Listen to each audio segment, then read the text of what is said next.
Hello, Waffle here today, and I'm making another video on today's topic, which is going to be rush wars, and specifically how rush wars are not, as many people claim it to be,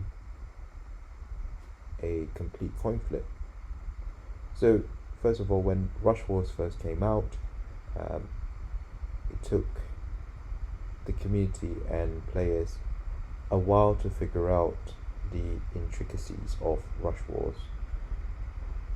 El Freak was already released at the time and was a complete nightmare for lots and lots of people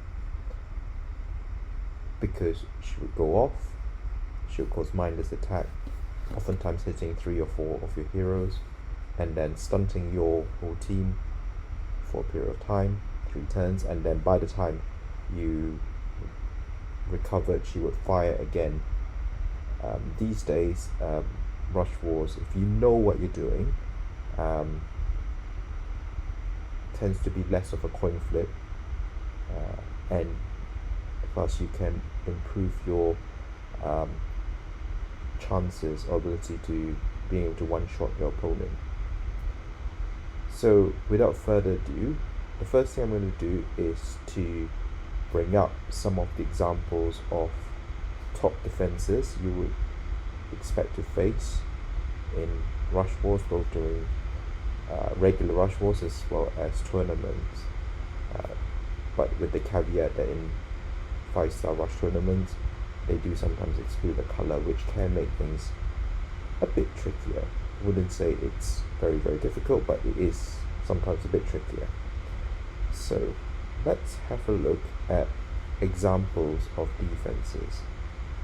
So this is an example of one of the most common defenses that you will find in rush wars, particularly high level rush wars. This is a defense that's favored by alliances like Team Korea, whereby you have one single reviver in the form of Mother North, and then you have a taunt hero in the form of Ludwig, and if you don't have Ludwig, you can use someone like Krampus with the Christmas family bonus to minions. Obviously Elfric runs as tank, and if you have Elfric, she is the best tank in the game.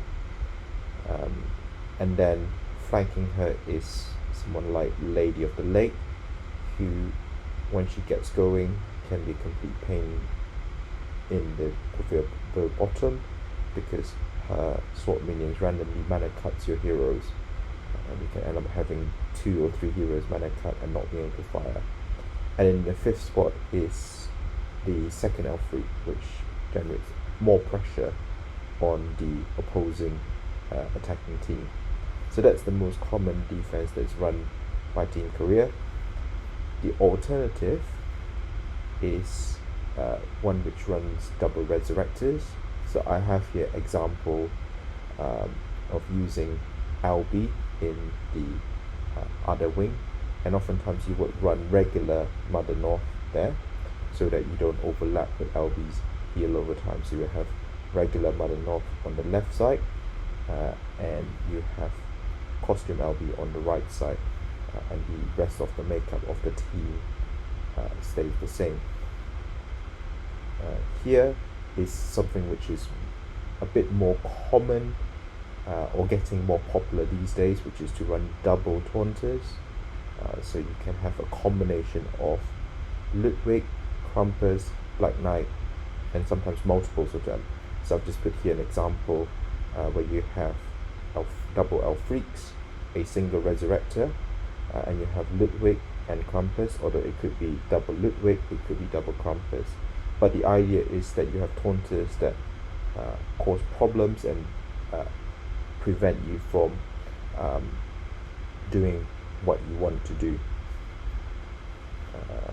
Here we have substituted the second Elfric for Albi, so this is a more controlling style of defense, where you aim to time your opponent out and donut them. Some people may not have Elfric, and that's not a problem. So you can run someone like Lady of the Lake as tank. She gives good mana control, and if you were unlucky and don't have even a good 5-star rush tank like Lady of the Lake or Elfric, people have been using someone like Li Xiu, even Guinevere, which causes mana cut to the whole team, with the appropriate setup of resurrectors and healers next to them. And finally, this last one is what running out of fashion, but it's still something you will see from time to time, which is having a cleric class cleanser in position 4. So examples would be Professor Lindenbrock, and she's the preferred one because of the overheal. But others that are seen include someone like Costume and regular Ariel, for example, rather than Costume Ariel, because Costume Ariel is Sorcerer class, regular Ariel is Cleric class. Okay, so I have just quickly talked through about some of the more common defenses. So the question now is, what do these defenses achieve? And I'm just going to talk through what the role of each hero is. So the idea of these defenses is mana control, and mana control is king both on offense as well as on defense. On defense, you're basically preventing your opponent's team from casting the relevant specials in a timely manner, and thus you then are able to take control of that. So in this setup, you have a block here on the right side with Elfric, Lady of the Lake, and another Elfric, which are mana control heroes. Elfric fires early, hopefully, to cause some mindless attack, and thus preventing your heroes from firing. So that will be the first Elfric tank, and then subsequently Lady of the Lake will fire, cause mana cut, and then the subsequent other Elfric will then start firing, and thus you will then be in this inevitable situation where you get mana cut and never be able to fire your specials, and you will lose over time to the cube damage and cumulative damage from slash and the swords.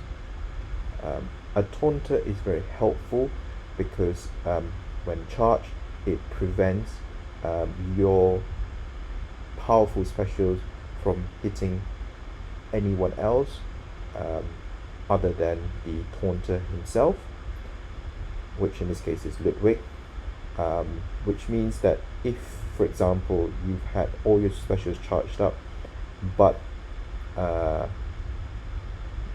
taunter is active, you won't be able to hit, for example, the sword minions of Lady of the Lake, thus creating a lot of tempo and retaining their mana control. The other benefit of a taunter such as Ludwig is, of course, he generates mana and he speeds up heroes around him. Specifically, in this case, it will be Mother North, so you will have Mother North firing and reviving. And if you have a situation where you are able to kill Ludwig, but then do not have enough gas to revive Mother North, to kill Mother North, she will then revive, possibly reviving Ludwig, and then thus creating another loop as well, which you would need to find an answer to get out of. Okay, so that is the example of this team, and with the double resurrector team, this is more of a control style team. So the idea is same, but now you have two resurrectors on either flanks, so your firepower is subdivided to two sides, such that you will have to be able to kill off both resurrectors before they revive each other, otherwise they'll create the same loop. So here is double taunter, and the double taunter obviously has less healing here, but the idea of the double taunter is that it again protects all your wing and others heroes, and thus mainly protects the single resurrector that you have. And last but not least, I'll talk about this whole setup. So one of the reasons for running a cleric class hero in position 4 is because oftentimes teams will bring counter heroes, which we'll talk about later, which either mana block or stop Elfric and other heroes from being able to fire their specials. And thus, if you have someone like Professor Lindenbrock, who with the cleric class mana shield is able to block the ability, you will be able to luck sack your opponent, counter their Mickey special from affecting her. She then fires cleanses, and then Elfric will fire. Okay, so that is the concept of these defensive teams. So how are you going to approach fighting these offensive teams? Now, the first thing I would advocate is to go 3-1-1 and to have the adequate mana teams, mana troops, I should say, for those teams. So that means that you need to have mana troops of level 11 or above, so that you're able to charge your heroes within 6 tiles. That's very, very important, because otherwise very fast heroes require 7 tiles to charge. Well, 6.5, but in pure gameplay terms it's going to be 7 tiles. Right, the other benefit of running 3-1-1 is statistically, if you look at boards, you will have more boards where you are able to make 2 early matches of your colors that you brought, so that you're able to get some specials off before you get completely wrecked by the opposing Elfric. Okay, so the next thing I need to talk about is how you build your 3-1-1 teams, because the battle is oftentimes already lost for many people, because they have brought the wrong teams to the fight. So you, for example, you have a defense which has Ludwig there, or another taunter, and you do not bring a dispeller. Ludwig goes off, you're completely stuck in this loop now, which you are unable to get out of, and eventually Mother North will revive Elfric, heal the team, Linden will overboost your health, and then you are then stuck in this loop where you cannot get out of. Okay, so let me give you an example of a 3-1-1 team. So using these examples of, say, this team with Elfric and a healer.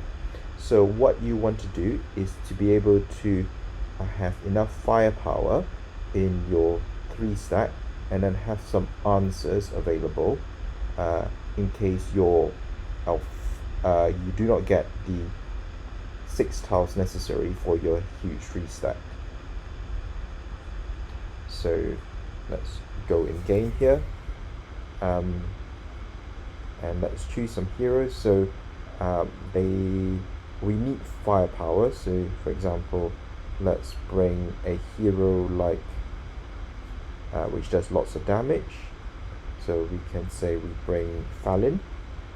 We can bring, say, Zhang Fai. He hits hard, he's a good sniper. Okay, and for the 3rd spot, we may not necessarily want to bring a healer. That's not necessary half the time.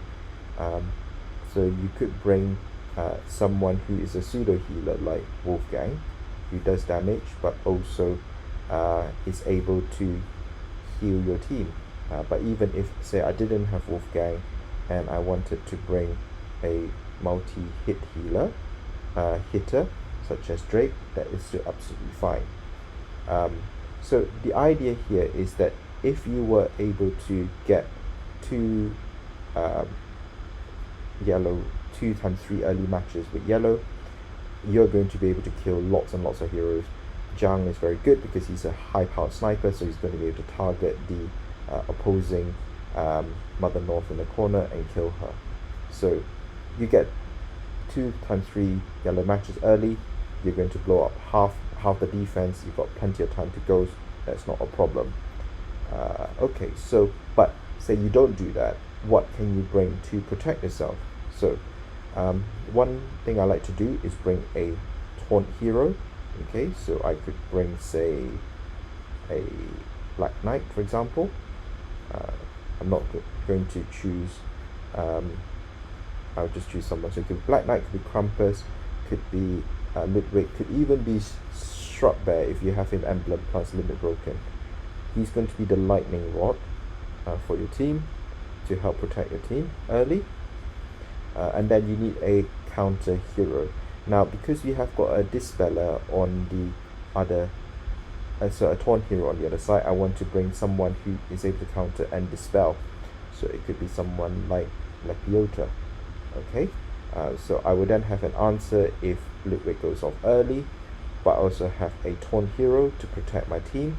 And the reason the Taunt hero is very important is because many times you may get your specials off, be able to kill off, say, the tank Elfric here, and then you would then have Ludwig already gone off, so you use Lepiota, for example, or a Dispeller to dispel Ludwig, but then the North then goes off, revives, and is able to fire, and then Elfric revives and fires on the same turn, and you can't prevent that.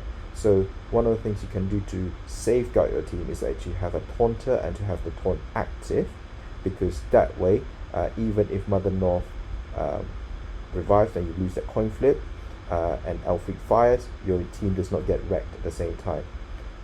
Early on, you could have your Taunter up and running so that if the initial Elfric fires, you won't get wrecked as well. Okay, but there are obviously lots of different builds, and that's where your team building efforts come in. So for example, I may not choose to run Drake. I could have someone like Costume Vivica, for example, who acts as my Dispeller. So now I don't have to use a Dispeller in this slot. I can have someone like Mickey, for example, in this slot. If I can find my Mickey, somewhere out there. Yep. Who's able to silence the whole team, and obviously Vivica here acts as a healer at the same time. So on the other hand, I could not bring a Taunter, but I can bring a pseudo Taunter. So rather than have Black Knight, for example, I could use a hero like Lord Loki, who's able to copy abilities, and in this case I can use other types of mana control. So I could, for example, bring a hero like Elfric herself. I can bring a hero that mana controls and stops mana generation from your opponent, such as Hell or Proteus. So you need to be creative and think about your team building.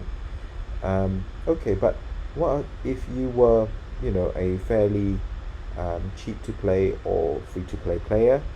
You don't have all these powerful 5-star heroes. Well, there are lots and lots of very good counter heroes as well at 4 stars. So we've talked about Proteus. He's a good example of a good counter hero. There's obviously Gretel as well. She causes mindless attack, and you have heroes like Franz, who is able to block the Taunt heroes from activating their ability once he has gone off. Other counter heroes you may find are useful include someone like Tek-Tu, who's able to silence.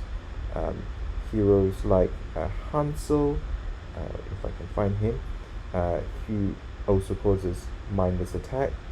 People like Merlin as well, who causes mindless attack, and obviously Petus as well, who silences heroes. So even within 4 stars, there are lots and lots of very good counter heroes available that you should be thinking of using. Um, Try to refrain from bringing healers unless your healer does something offensively. So, for example, a good healer would be someone like Costume Vivica because she acts as a dispeller as well. Um, Other healers that you can bring are someone like the War Pig, Gillen Bursty, because not only does he boost health, but also over time he will actually deal some damage to the opponent. So that's important. Otherwise, you just end up with this healer that doesn't really do much at the end of the day. I think that's about it. Anyway, I hope you found those tips helpful in terms of moving your game forward with regards to Rush Wars. So the key take-home message is to look at your opponent's defense. Think about where the problem issues are, whether they have a taunt hero, for example, that you absolutely have to bring a dispeller for, or if they are running multiple taunters, in which case you would want to bring a status effect blocker such as France to the party alongside other dispellers as well. And don't forget that even within 4 stars there are good dispellers such as Melindor, Kate Mon, Sonia. When you build your team with your 3 stack, make sure that that 3 stack has got good firepower, so you're able to blow up the defense if you do get your tiles early. And if you don't have the early tiles, then your insurance policy should consist of the form of mana controllers or taunters to be able to help you survive until you find the tiles necessary to get your team going. Anyway, I hope that you find this helpful, and maybe next time when you have your Rush Wars or Rush tournaments, you'll find that this is less of a conflict for you. Now, take care, and see you in next time. Bye.